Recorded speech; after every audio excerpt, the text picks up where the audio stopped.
பேரு தான் பிரான்ஸாக இருக்குது, ஆனால் இங்கே வந்து பார்த்தா நம்ம சென்னை விட மோசமாக இருக்குது. வேறு லெவலில் இருக்குது. நம்ம ஆளுக்கு தான் அதிகமாக இருக்காங்க ஃபுல்லாக. கடைங்கெல்லாம் பார்த்தீங்களா, சூப்பர் மார்க்கெட், பாலாஜி விலாஸ், அங்கே ஒரு மளிகை கடை இருக்குது, அம்பாள் விலாஸ் அப்படின்னு சொல்லிட்டு. அப்புறம் பேக்கரி, பானிபூரி கடையெல்லாம் இருக்குது. அப்படி உள்ள எங்கள் மாமா வந்துட்டு பர்ச்சேஸ் பண்ணிக்கிட்டு இருக்காரு மளிகை ஜாமான்லாம். அப்படியே உள்ளுக்கு போய் பார்ப்போம்.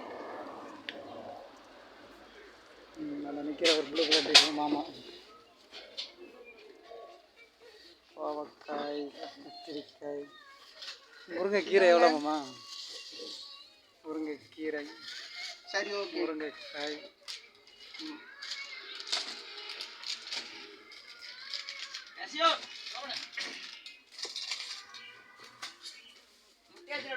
மசாலா ஐட்டங்கள் எல்லாமே.